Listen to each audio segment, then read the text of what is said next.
ला यबका सयाती अलन्ना से ज़मान ला यबका मिनल इस्लाम इल्ला इस्मुहु वला यबका मिनल कुरान इल्ला रस्मुहु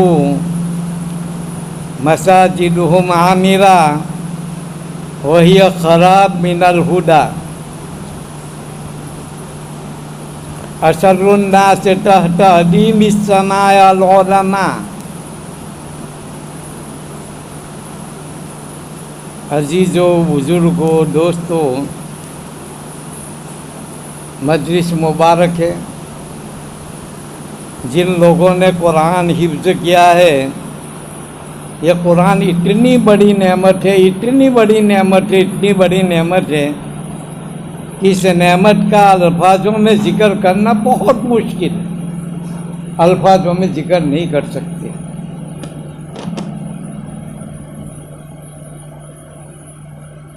ये नेमत बहुत आला मिली है,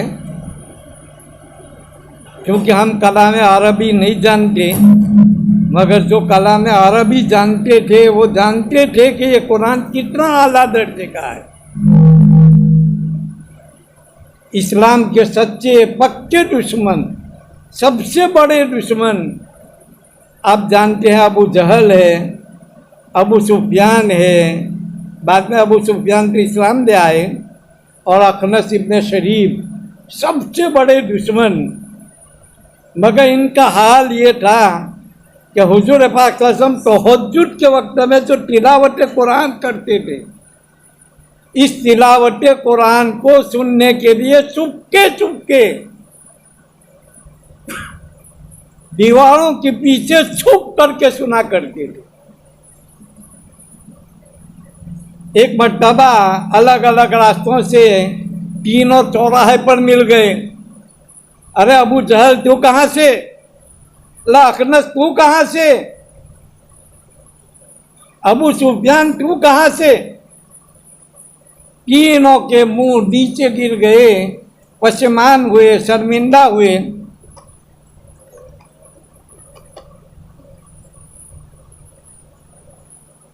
कहे तो क्या कहे, बाहर शर्मिंदा होकर कहा कि हम तो वो हुजूर पाक सल्लल्लाहु अलैहि वसल्लम तहज्जुद के वक्त में जो तिलावत कुरान कर रहे हैं, इस तिलावत कुरान को सुनने के लिए पहुंच गए। अरे कौन जान लेगी तो क्या कहेगी, कौन जान लेगी तो क्या कहेगी, क्या कर रहे हो तुम। तीनों अब कसमें खा रहे हैं, लात की कसम, उज्जा की कसम, आज के बाद हम कुरान को सुनने के लिए नहीं आएंगे।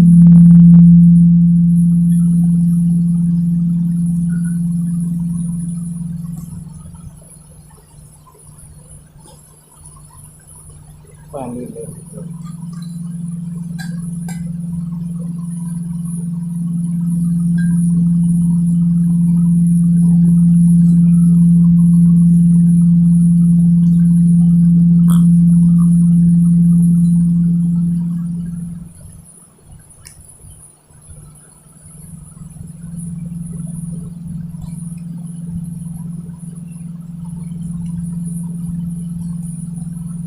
तीनों के तीनों गोली निकाल, तीनों के तीनों अपने घर चले गए। दूसरी रात हुई, वही तहज्जुद का वक्त आया। अब इस तहज्जुद के वक्त में फिर वही दिल में शौक ज्वलवाला पैदा हुआ, नहीं रहा गया, नहीं रहा गया कुरान सुनने के लिए। फिर तीनों चुपके चुपके दीवारों के पीछे आ गए। फिर दोनों की, तीनों की मुलाकात हुई। तीनों फिर बबड़ने लगे, बकबक करने लगे, एक दूसरे से बोलने लगे, शर्म दिलाने लगे।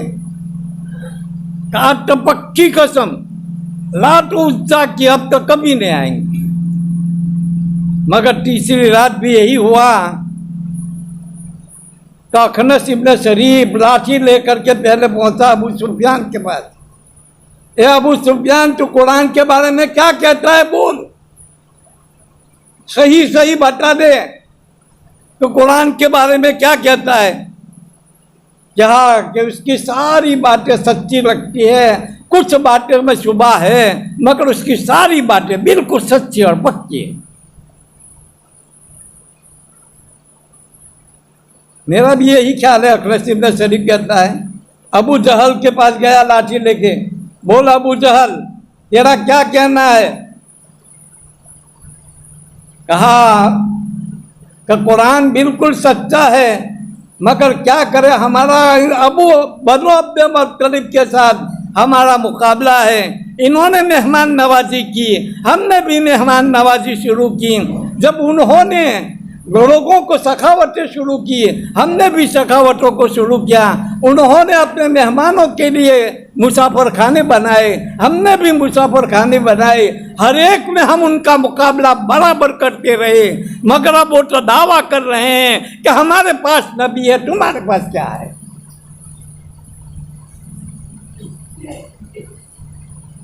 इसलिए इस्लाम कबूल करने से उस नस्ब को शरफ हासिल हो जाएगा, हमारा नस्ब पसत पड़ जाएगा, पस्त हो जाएगा। इसलिए मैं इस्लाम कबूल नहीं करता। ये कौम का तासुब,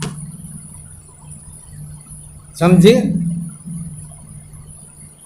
वलीद इब्न मुगीरा एक मर्तबा जा रहा था, आका मक्की मोहम्मद अरबी सल्लल्लाहु अलैहि वसल्लम पढ़ रहे थे, औज़ु बिल्लाहि मिनश शैतानिर रजीम, इन्नल्लाह यामुरु बिल अद्ल वल इहसान व इताइ जिल कुर्बा व यनहा अनिल फहशाइ वल मुनकर। बस ये पढ़ना ही था। वलीद इब्न मुगीरा की जुबान से निकला, इन्न लहू लहलावा व इन्न अलैहि तलावा व इन्न अलाहु लमुस्बिर व इन्नहु अस्फलहु लमुग़दिक व मा यक़ूलु हाज़ा बशर इन्नहु यअलू व ला युअला अलैहि। ये कुरान इंतहा से ज्यादा मीठा, इंतहा से ज्यादा शीरीन है।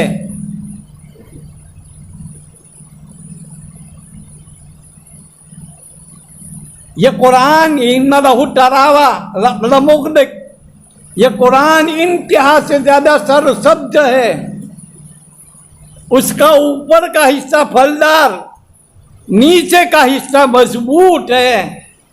ये इंसान का कलाम नहीं है। इन्नहु यअलू वला युअला, ये बुलंद होकर के रहेगा, गालिब होकर के रहेगा, मगलूब नहीं होगा। इतनी आला नेमत हमारे पास मौजूद है।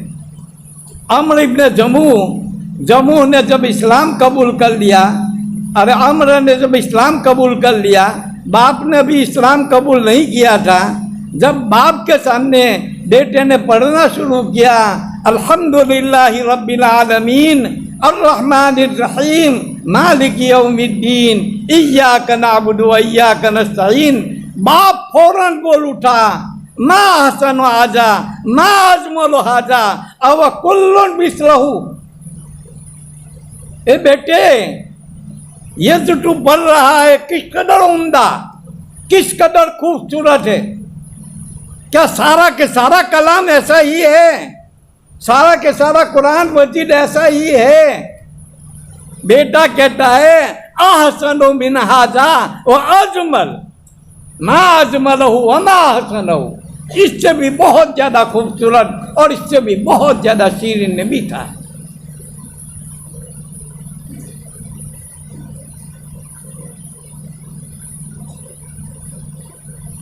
इसलिए यहाँ कहा जालिकल किताब, अल्लाह की तरफ से ये किताब होने में कोई शुबा नहीं। अरब की कॉन्फ्रेंस हुई, कॉन्फ्रेंस के बाद वहाँ के जो लीडर था, सदर था, इस सदर ने देखा कि एक आदमी अजनबी मालूम होता है और मुसलमान भी मालूम नहीं होता।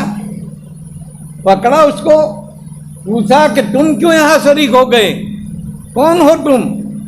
कहा मैं तो ईसाई हूँ। क्यों यहाँ आ गए?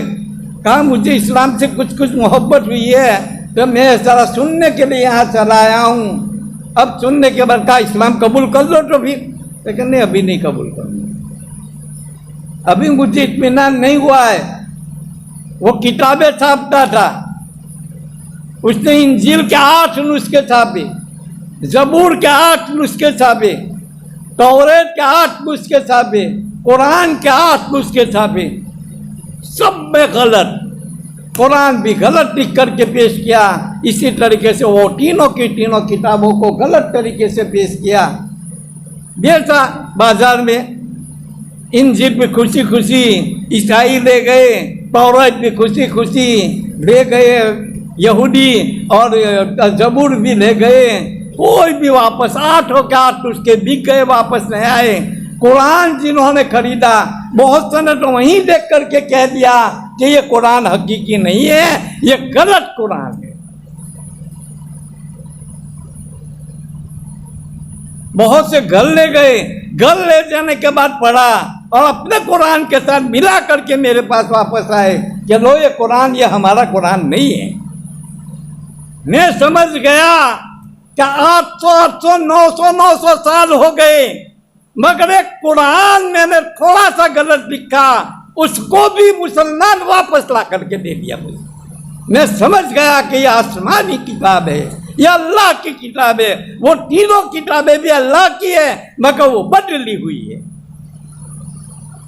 यह अल्लाह का दस्तूर, यह अल्लाह के उसूल, यह अल्लाह का अहकाम है, किसी हैरे गहरे लट्टू खेरे के नहीं। मगर अफसोस, सद अफसोस कि आज हमने इस्लाम को छोड़ दिया। ये कुरान कहता है उदखुलू फिस्सिल्म काफ़ा, इस्लाम में पूरी तरीके से दाखिल हो जाओ।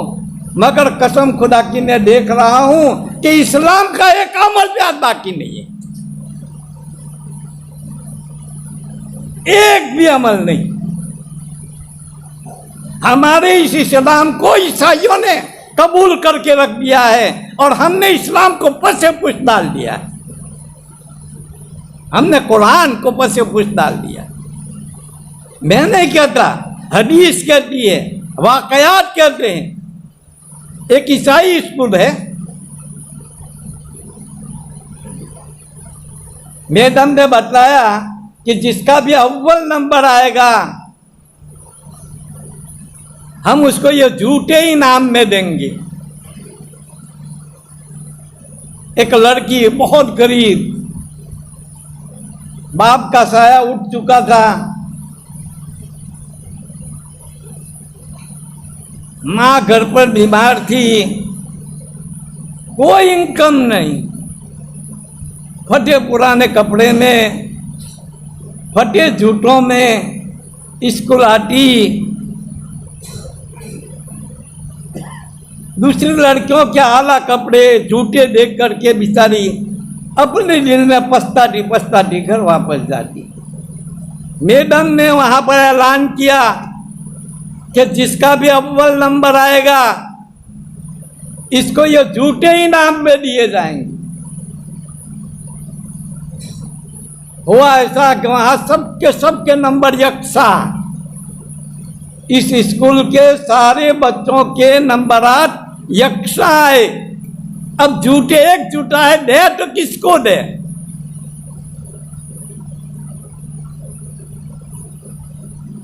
सबको दिया गया कि देखो कुरानदाजी करेंगे और कुरानदाजी में जिसका नाम निकलेगा उसको हम ये झूठे इनाम में देंगे।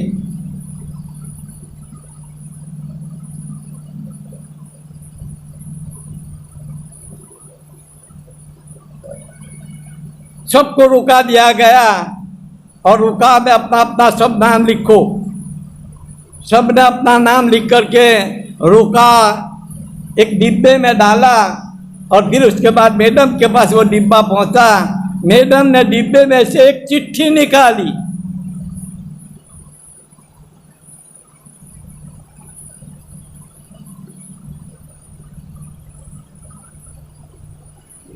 चिट्ठी में नाम किसका है?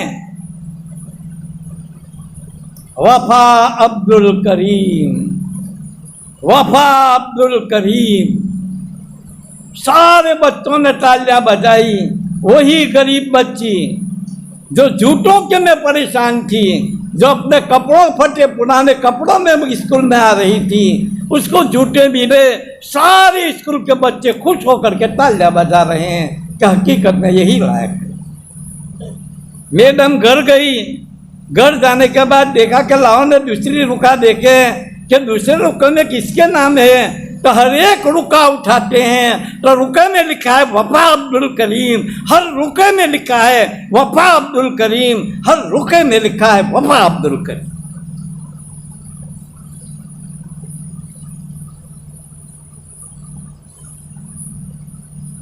कुरान ने हमें तालीम दी थी, वयूसिरून अला अनफुसिहिम वलौ कान बिहिम खसासा। अपना भूखा होने के बावजूद वो दूसरों को तरजीह देते हैं। मैडम की आंखों से आंसू निकल गए। हमें इस लड़की का एहसास पैदा नहीं हुआ और हमारे ये शागिर्दों को, हमारी इन बच्चों को इनका एहसास था और सब ने नाम लिखा वफा भूल गए।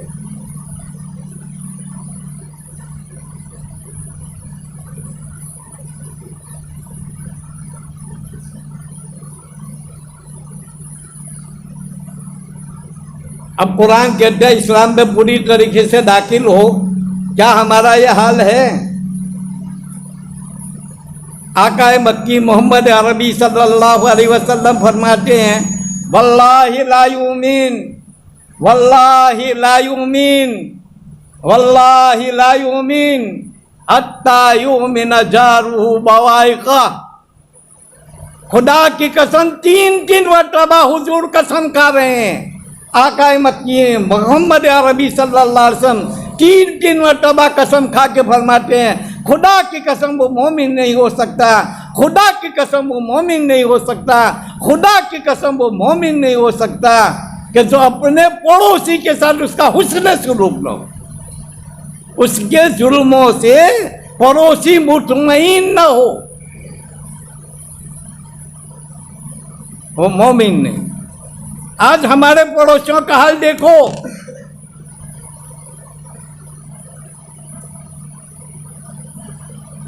हदीस पढ़ाने वालों के पड़ोसी कोर्टों में जाकर के उन पर दावे कर रहे हैं कि ये हमको सताता है। अफसोस की बात है। और वो हदीस का उस्ताद हार भी जाता है, हारने के बावजूद भी वो उस पर अमल नहीं करता, पड़ोस का ऑर्डर होने के बावजूद। हमारे असलाफ वो इस्लाम पर अमल करते थे।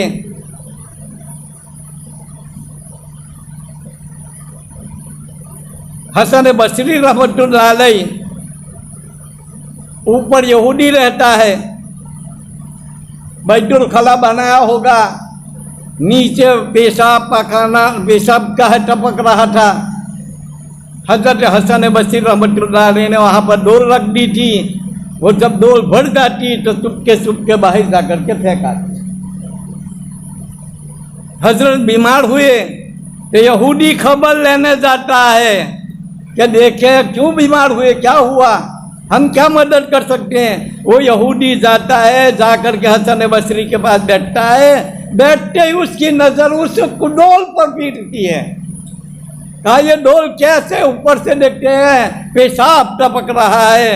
अरे आप मुझे कहते भी नहीं कि आज पेशाब टपक रहा है, कि मैं कैसे कहूँ? मेरे आका कह रहे हैं कि पड़ोसी को कोई तकलीफ न पहुंचाई जाए। इसलिए मैंने आपको कहना मुनासिब नहीं समझा। वो फौरन पढ़ता है इस्लाम इतना आला मजहब, फौरन पढ़ता है ला इलाहा इल्लल्लाह मुहम्मदुर रसूलुल्लाह सल्लल्लाहु अलैहि वसल्लम। ये इस्लाम के अखलाक थे। मुसलमानों के अखलाक को देख करके वो मुसलमान हो रहे थे। आज हम मुसलमानों के अखलाक को देखकर मुसलमान होने वाले पीछे हट रहे हैं।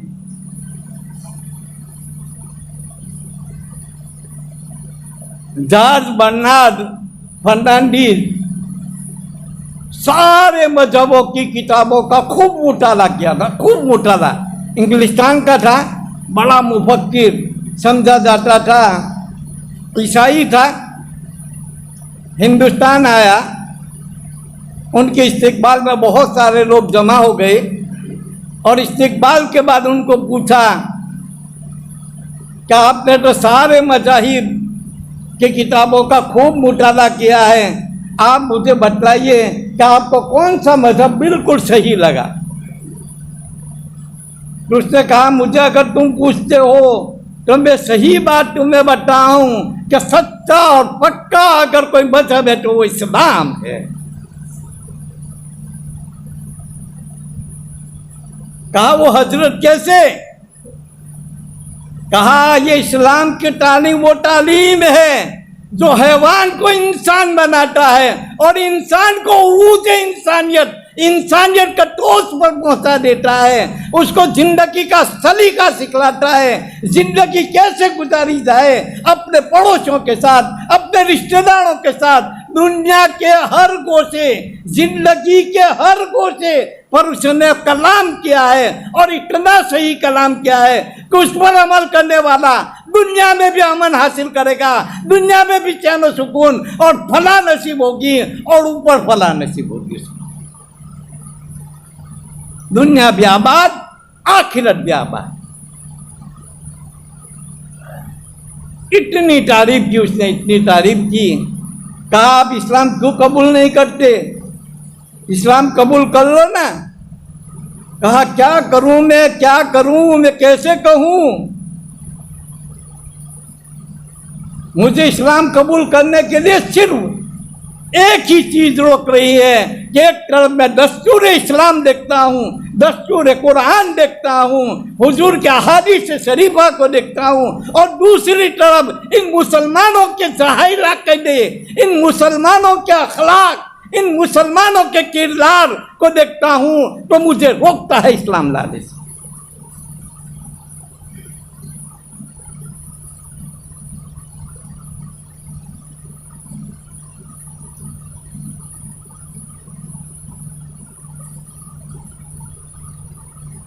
और ये होगा इसलिए कि आज इस्लाम का कहीं नामो निशान नहीं। मैं आपको बतलाऊं, आका मदनी मोहम्मद अरबी सल्लल्लाहु अलैहि वसल्लम का इरशाद कभी झूठा नहीं हो सकता है। फरमाते हैं, ला यबका मिनल इस्लाम इल्ला इस्मु।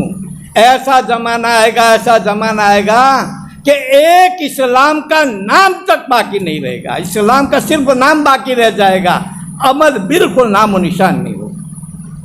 ला यबका मिनल इस्लाम इल्ला इस्मु, इस्लाम का सिर्फ नाम बाकी रह जाएगा।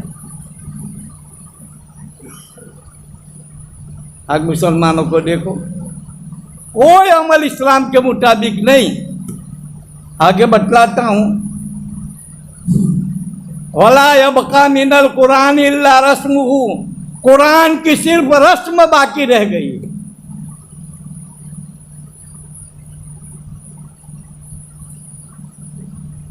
आज दुकान का इफ्तिताह, चलो भाई हमारे यहाँ खत्म कुरान के लिए ले जाएंगे, बच्चों को पढ़ा देंगे, बस रस्म पूरी हो गई।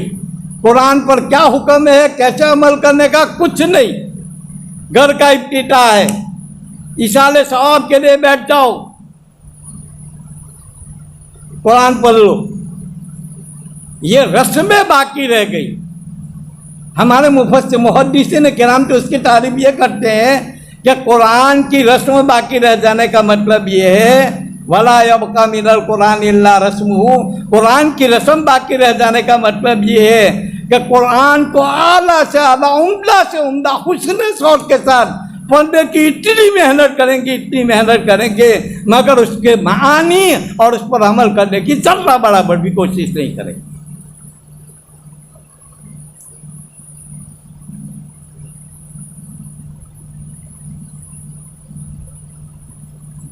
मगर मैं कहता हूँ कि रस्मों से मतलब ये है कि आज इसाले सवाब के लिए कुरान रह गया, आज इफ्तिताह घर के लिए कुरान रह गया, आज इफ्तिताह दुकान के लिए कुरान रह गया, अमल के लिए नामो निशान। बारिश न हो, इस्तिस्का की नमाज है, हम क्या कहते हैं, अरे असर के बाद यासीन का खत्म होगा। हुजूर पाक सल्लल्लाहु अलैहि वसल्लम ने पेशिन गोई की थी, मसाजिदुहुम आमिरा वहिया हलाक मिनल हुदा। मसाजिदुहुम आमिरा, मस्जिद बहुत आबाद होगी, आला किस्म की मस्जिदें होगी या नमाजी बहुत होंगे, मगर हिदायत का एक काम भी मस्जिद में नहीं होगा। मस्जिद ने हिदायत का एक भी काम नहीं होगा। हदीसों में बतलाया गया है कि मस्जिदों को सादा बनाओ। है कोई मस्जिद सादा? उसके मनारे देखो, उसका मेहराब देखो, जिदार किबला देखो, मस्जिदें तक हमारी हदीसों के मिजाज के मुआफिक नहीं।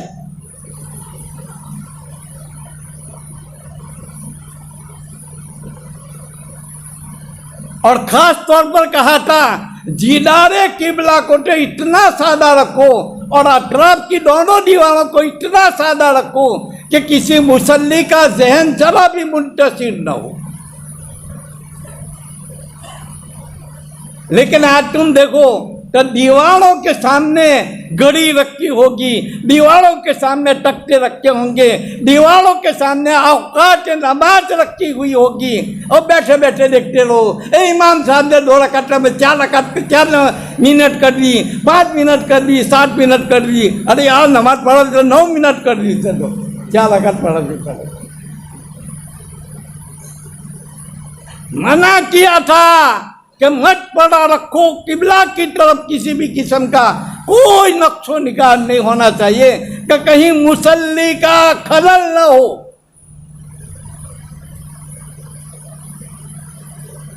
लेकिन आज जिदारे किबला सबसे ज्यादा मुनक्कश, सबसे ज्यादा मुनक्कश आपको जिदारे किबला और सारे तख्ते, सारी घड़ियां, सारे औकात सलात भी किसमें लगे हुए होंगे?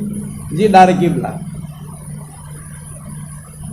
न किसी किस्म का लिखना होना चाहिए उधर, कोई चीज बिल्कुल सादा, कोई जहन न। आकाए मक्की मोहम्मद अरबी सल्लल्लाहु अलैहि वसल्लम नमाज पढ़ रहे थे, बाईं जानिब का जो दरवाजा था, खिड़की थी, उस खिड़की पर पर्दा लगा हुआ था, उस पर्दों पर बेल बोटे थे, फूल वगैरह बने हुए थे। आकाए मक्की ने नमाज पढ़ने के बाद कहा, ए आयशा इस पर्दे को हटा दो, इस पर्दे ने मेरी नमाज को खराब किया है।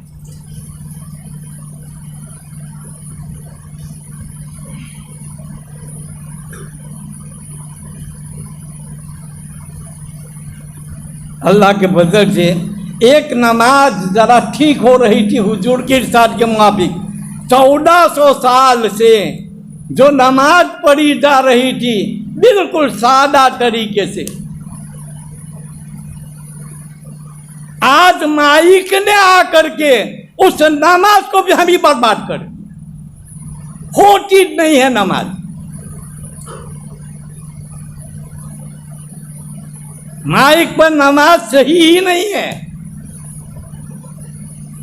हमारे उलमा तो यूं कहते हैं कि माइक का इस्तेमाल करना मकरूह है। अभी मुफ्ती अहमद साहब खानपुरी का सौतुल कुरान ने फतवा आया, 2 फतवे आए कि इको में नमाज पढ़ना कैसा है। तो मौलाना अहमद खानपुरी साहब ने तो यूं लिखा कि आप इको की बात करते हो, इको की बात करते हो। अगर आपका माइक और इको न हो और अगर आपने इतने जोर से पढ़ा कि मुसल्लियों की जितने मुसल्ली है उस मुसल्ली से भी ज्यादा आवाज निकाला तो वो भी मकरूह है।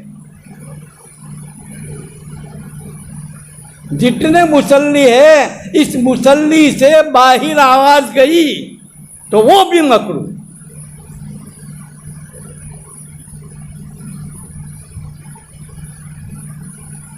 बतलाओ आप, माइक में नमाज पढ़ने की बात कहाँ करते हो? बिदअत ही मकरूह ही नहीं कहा, बल्कि यूं कहा बिदअत मकरूहा है। सिर्फ बिदअत ही नहीं कहा बल्कि मुफ्ती अब्दुल रहीम साहब लातपुरी में भी फतवा रहीमिया में उसको क्या बिदअत मकरूहा फरमाया कि जैसे मुकब्बिर बनाना बगैर जरूरत के बिदअत है। इसी तरीके से माइक में बगैर ज़रूरत के इस्तेमाल करना ये बिदअत मकरूह है।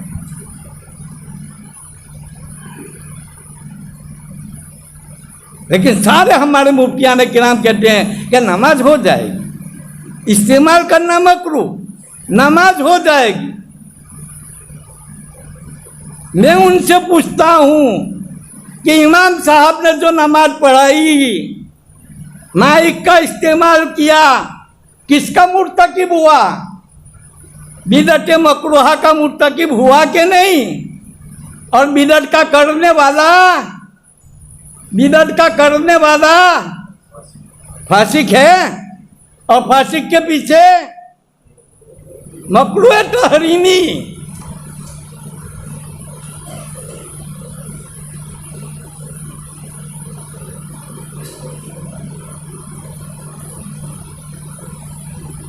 नमाज तक मसाजिदुहुम आमिरा वही खराब मिनल हुदा। 1400 साल से हुजूर की नकल चली आ रही थी। हुजूर के नकल हुजूर ने खुद इरशाद भी फरमाया, सल्लू कमा राइतुमुनी उसल्ली, ऐसी ही नमाज पढ़ो जैसे मैं पढ़ता हूँ। ये कह करके इंतकाल फरमा गए हैं और 1400 साल तक पढ़ते चले आए हैं। अब कौन सी तुम्हें तकलीफ है कि तुम माइक इस्तेमाल करते? एक तो शेखुल हदीस है, मुझसे जीत पर चढ़े, कहा आप तो बहुत सख्त मुफ्ती है। हदीस में तो कहा दीनो युसरुन वलकद यस्सरनल कुरान, अब तो इब्तिला आम हो गया, जायज कह देना चाहिए। मैंने मनसूस हुक्म भी जायज हो जाएगा। मनसूस हुक्म जो हराम है, नस से हराम है, वो भी जायज हो जाएगा। शेखुल हदीस है। मैंने कहा कि माइक में नमाज पढ़ना सख्त हुक्म है कि बगैर माइक के नमाज पढ़ना सख्त हुक्म है? बोलो। माइक के लिए पैसे जाएंगे, माइक को दुरुस्त रखना पड़ेगा। दुरुस्त रखते वक्त पहले ये सोचना होगा कि माइक में कहीं खुर नहीं होगा। करना पड़ेगा ना, सोचना पड़ेगा ना। ये सारी तकलीफें माइक इस्तेमाल करते हो तो हो, और अगर माइक नहीं इस्तेमाल करते अल्लाह अकबर कहकर खड़े हो जाओ। तो आसान हुक्म तो ये है, दीन तो आसान है, मुश्किल तुम कर रहे हो। आसान दीन को अगर मुश्किल बनाते हो तो तंग बनाते हैं, वरना दीन तो मुश्किल नहीं है। वैसे ना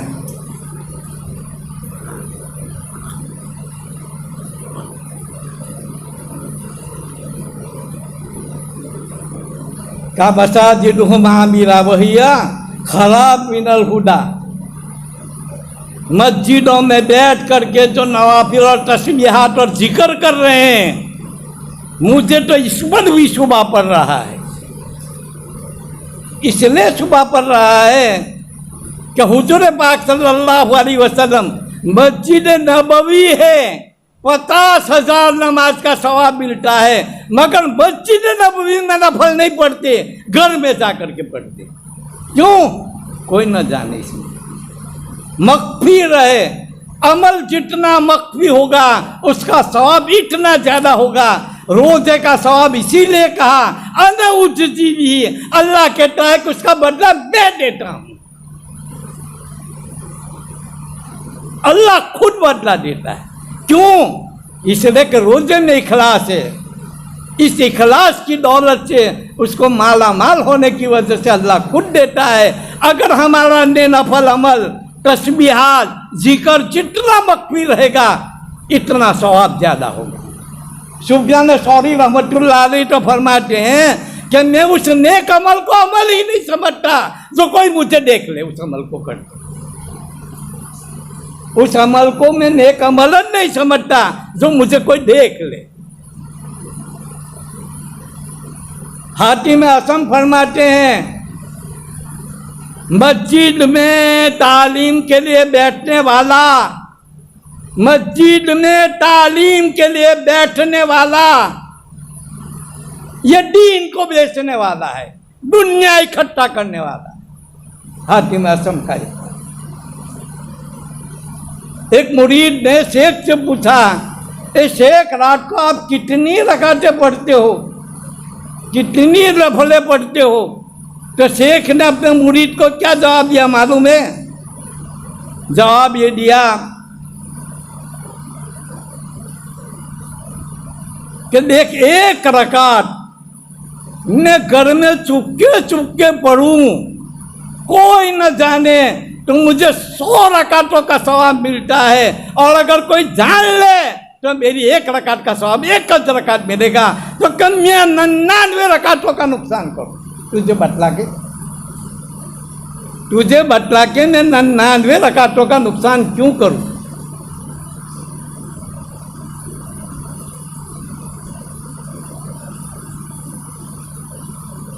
हजरत अब्दुल्लाह इब्न मसूद रज़ियल्लाहु ताला अन्हु, उन्होंने देखा कि कुछ सहाबा मस्जिद में चाश्त की नमाज पढ़ रहे हैं। किसी ने बताया अब्दुल्लाह इब्न मसूद को कि जाओ, वहाँ चाश्त की नमाज मस्जिद में पढ़ते हैं 4-5 सहाबी। वहाँ पहुँच गए और पहुँच करके कहा, क्या करते हो? तो कहा, चाश्त की नमाज पढ़ रहे हैं। अरे घर में पढ़ो, यह मस्जिद में पढ़ने की चीज नहीं है।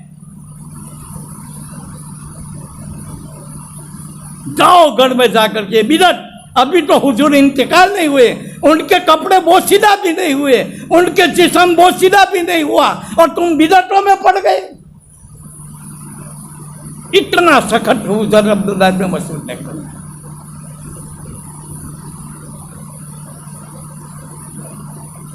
मौलाना रफ़त अली साहब शब बारात नाम एक किताब लिखी है उन्होंने।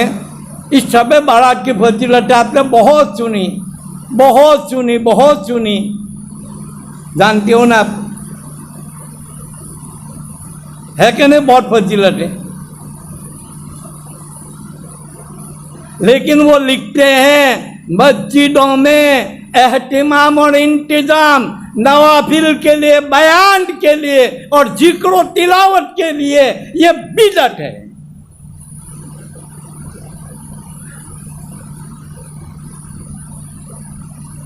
अब जब इतनी फजीलत वाली रातों में मस्जिद में जमा होने को बिदअत कहा गया है, तो आम रातों में जमा होना कैसे जायज होगा?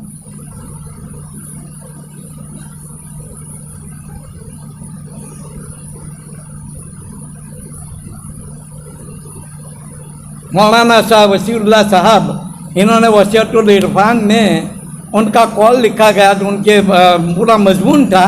उस मजमून में उन्होंने ये जिक्र किया था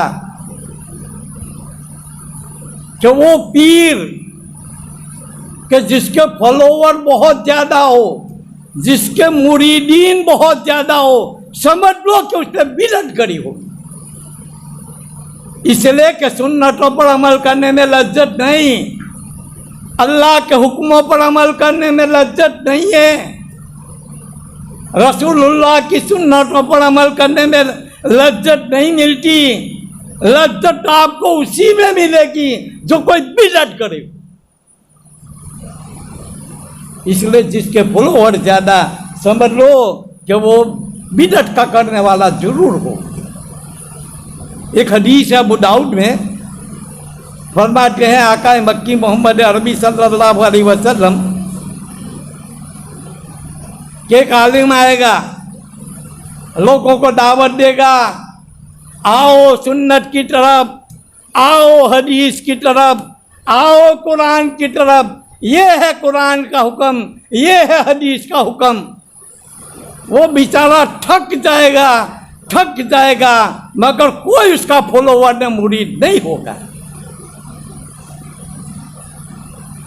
तब शैतान उसके दिल में आएगा और शैतान आकर के कहेगा, अगर तू फॉलोवर चाहता है, अगर तू चाहता है मुरीदीन, अगर तेरे चाहने वाले कसरत से चाहता है, तो कोई बिदअत कर ले। बिदअत करेगा तो तेरे चाहने वाले होंगे। बिदअत शुरू। इसलिए मैं तो चैलेंज करके कहता हूं कि मस्जिदों के अंदर कोई हिदायत का काम आज नहीं हो रहा है। कोई होता हो तो मुझे बता। एक होता था, नमाज हमारी बल्कि एक जगह पर तो मैंने यहाँ तक देखा कि एक बेचारा इमाम था, 4-5 मुसल्ली थे, 5-6। मक्की मस्जिद है ना अपने स्टेशन पर, ईशा के वक्त में 4-5 मुसल्ली थे, या 10 होंगे। इन्होंने माइक में नमाज नहीं पढ़ाई। इमाम ने मुतवल्ली कहता है क्यों माइक में नमाज नहीं पढ़ाई? अरे हजरत जरूरत नहीं थी माइक में नमाज पढ़ाने की, जरूरत नहीं है, कल से माइक में पढ़ाना।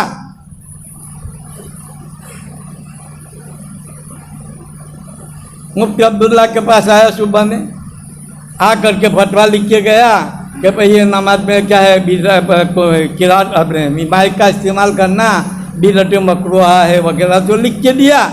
वो दे के फतवा लेकर के उस मुतवल्ली को दिया कि लो मुतवल्ली साहब। मुतवल्ली साहब ने पढ़ा, हाथ दोपहर से बंद, तेरी नौकरी चले जाए यहाँ से, कोई भी पढ़ा लेगा, अलग कर दिया। कुरान मजीद कहते हैं कि हम जब इजारतना नोहलिका करियतन, जब हम किसी गांव को हलाक करना चाहते हैं, अमरना मुत्रफिया, तो उनके खुशगवार लोगों को, उनके लीडरों को, उनके मालदारों को शरई हुक्म बतलाते हैं कि ये शरई हुक्म है, लेकिन वो शरई हुक्म पर फिर भी अमल नहीं करेंगे, फिर भी अमल नहीं करेंगे और फिस्क करेंगे, अल्लाह के हुक्मों के खिलाफ करेंगे। फहक्का अलैहिल कौल, अब हमारा कौल हलाकत का साबित मोदी, योगी और शाह आकर के अब खड़ा हो जाएगा।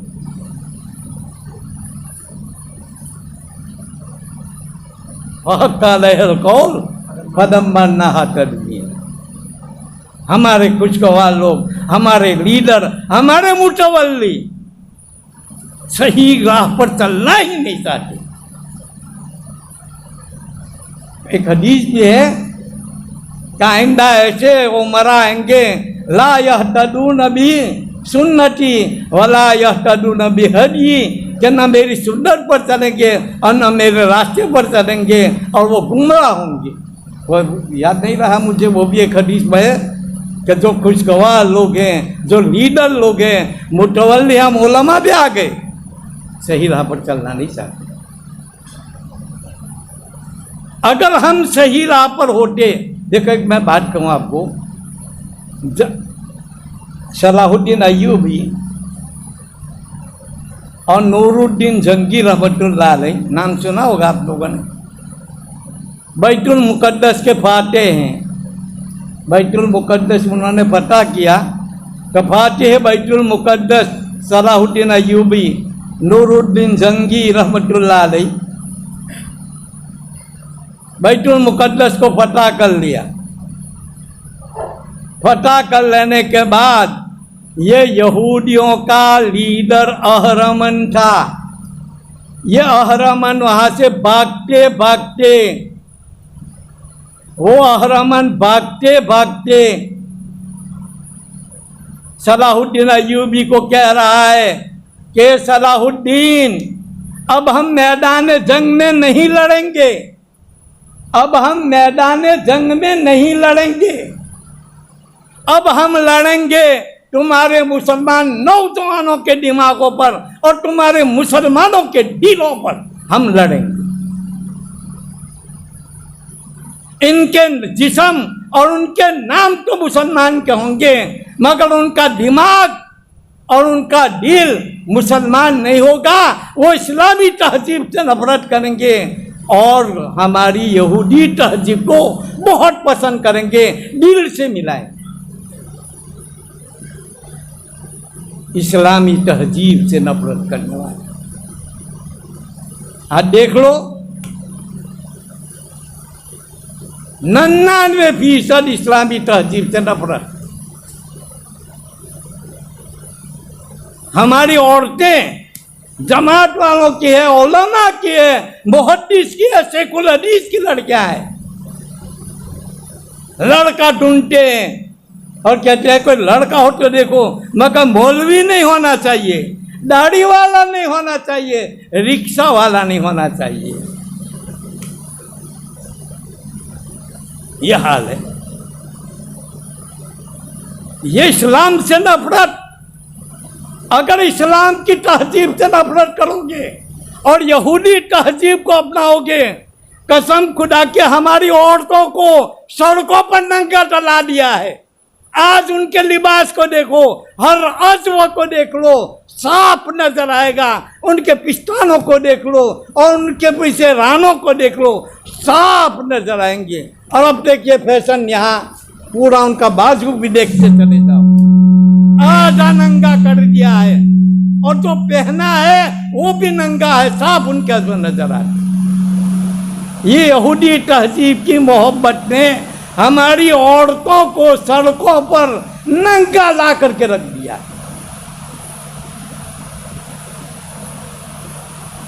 अब बल्कि मैंने तो यहाँ तक सुना है कि ये फिल्मी हॉल में और खेल के मैदान में मुसलमान औरतों को नंगा कर दिया है और वहाँ खुल्लम खुल्ला सेक्स करते हुए भी दिखाया गया है।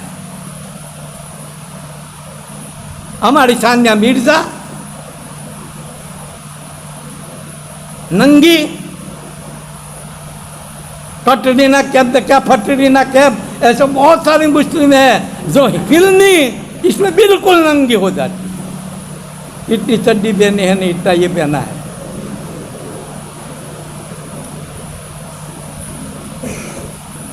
कसम खुदा की, अगर इस तहजीब को तुमने अपनाया, इस तहजीब को अपनाया, तो बाप बेटी को नहीं पहचानेगा, बेटी बाप को नहीं पहचानेगी, भाई बहन को नहीं पहचानेगा, बहन भाई को नहीं पहचानेगा, बेटा माँ को नहीं पहचानेगा, माँ बेटे को नहीं पहचानेगा। खुल्लम खुल्ला वहां जिना करते हुए देख लो। क्या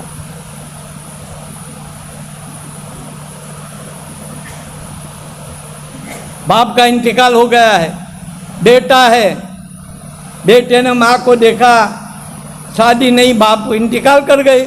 अब ये माँ है बगैर इसके, बेटा जवान हो गया 20-21 साल का, माँ को देखा परेशान है, रात को ऊँग नहीं आती, बेचारी अपनी सेक्स पूरा करने के लिए कुछ उंगलियाँ डालती होगी या कुछ ऐसा वैसा करती होगी।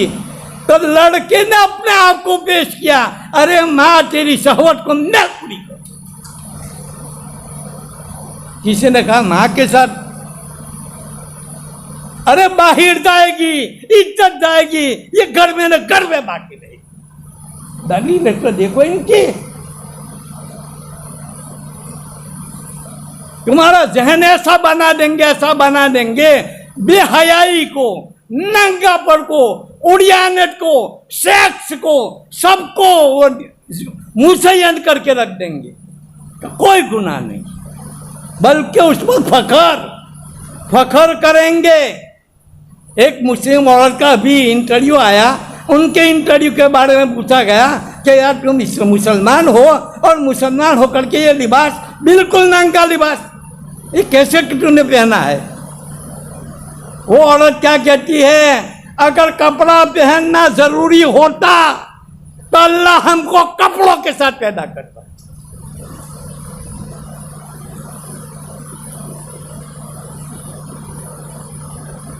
नंगा होना हमारा पैदाइशी हक है।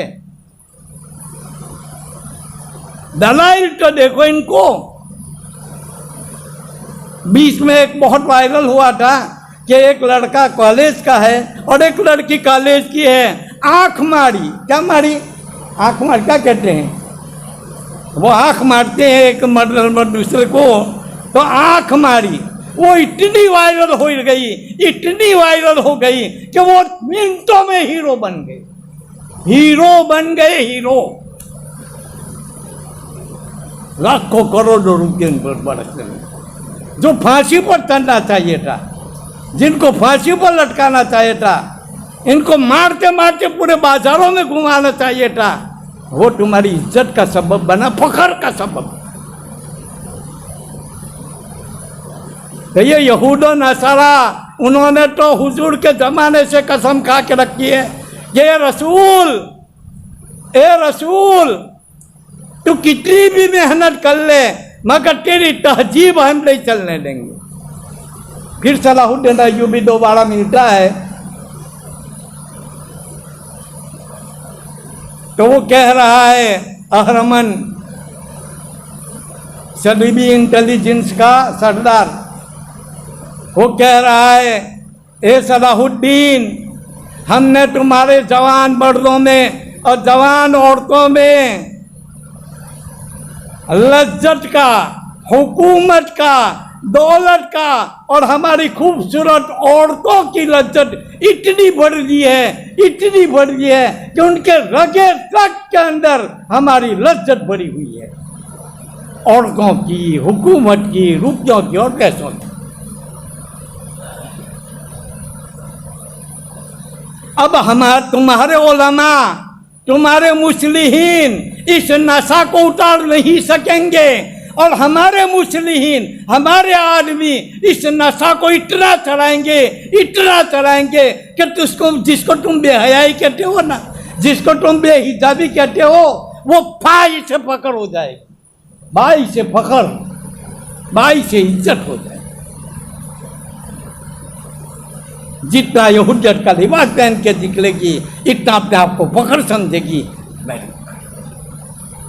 सोचो, अगर इस्लामी तहजीब को छोड़ा, कसम खुदा की, इन्होंने हमारे मोबाइलों में और इसमें इस चीज़ की इतनी लज्जत बढ़ गई है, इतनी लज्जत बढ़ गई है।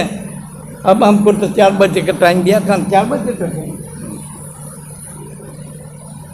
देखो स्मार्टफोन बोला,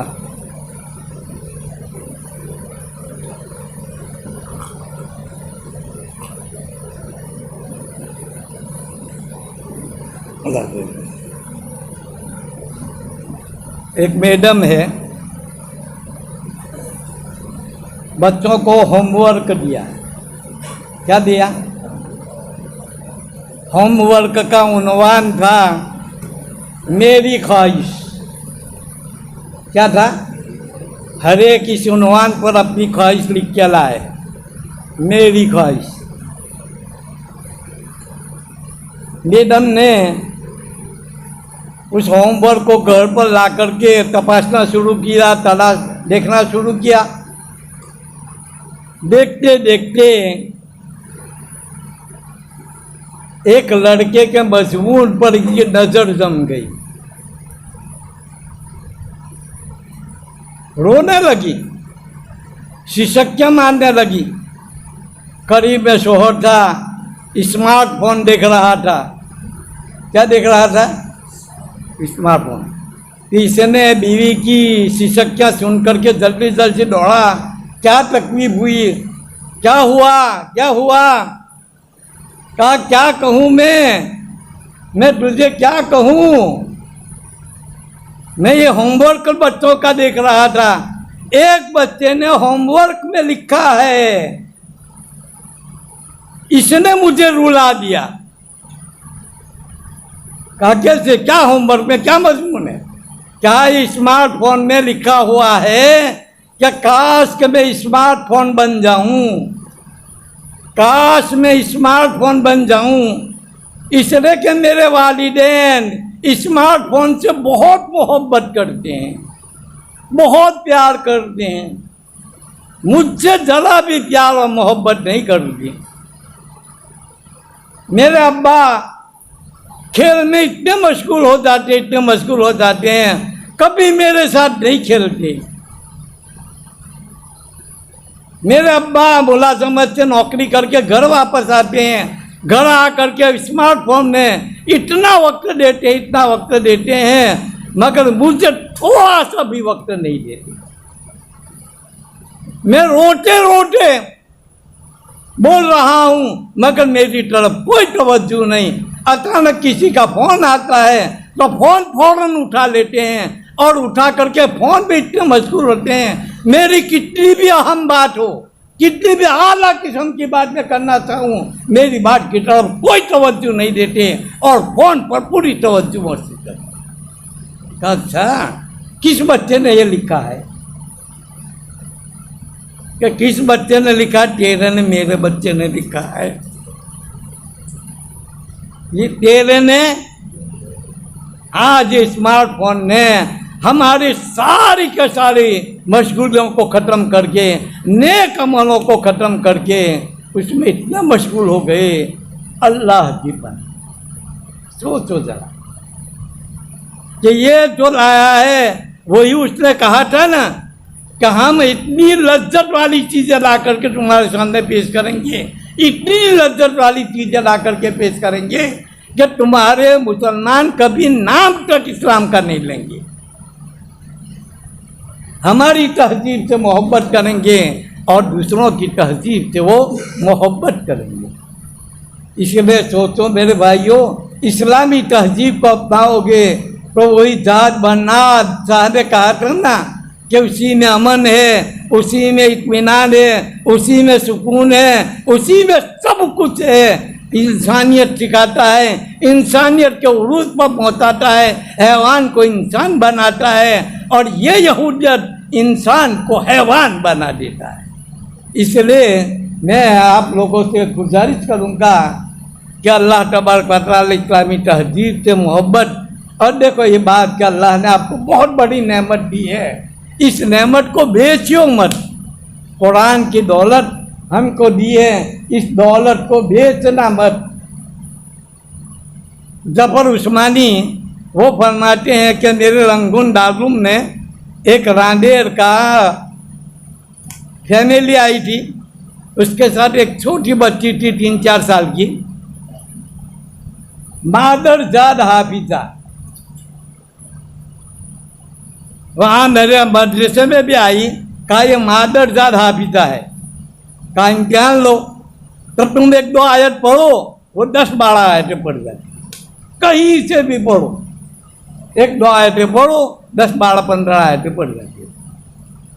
लोगों ने बहुत इनाम दिए उसको, बहुत इनाम दिए। जफर उस्मानी कहते हैं कि जब वो रांडीर जाने लगे तो मैंने उनसे कहा कि देखो भाई, ये कुरान को बेचने का सबब मत बनाओ, ये कुरान को बेचो मत, ये कुरान को बेचने का सबब और कसब का सबब मत बनाना, वरना नुकसान में उतरोगे।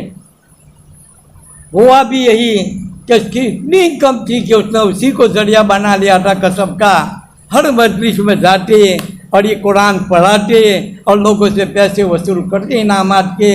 नतीजा ये निकला कि दूसरे साल इंतकाल कर दिया।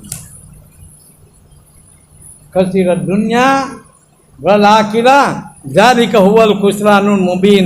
हज़रत लुक़मान ने अपने बेटे को कहा था, बेटा अगर तू दुनिया दे देगा आखिरत के बदले में तो दुनिया में भी नफ़ा में रहेगा और आखिरत में भी नफ़ा रहेगा। और अगर इस दीन को दुनिया के एवज में बदलेगा तो तेरी दुनिया भी बर्बाद होगी और आखिरत भी बर्बाद होगी। दुआ करता हूँ सबसे पहले तो मैं मुद्दे अमल हूँ, मेरी तो दुनिया आखिरत दोनों बर्बाद है, दुनिया आखिरत दोनों बर्बाद है। हज़रत ईसा अलैहिस्सलाम एक मरतबा जंगल में जा रहे थे तो किसी ने बताया, ओ ईसा कहाँ जा रहे हो? ईसा अलैहिस्सलाम कहाँ जा रहे हो? कहा जंगल जा रहा हूँ। क्यों जंगल जा रहे हो?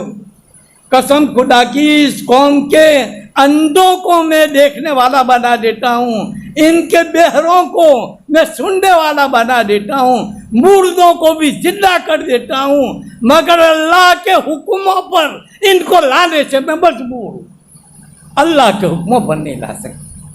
इसलिए मैंने सोचा जंगल में चला।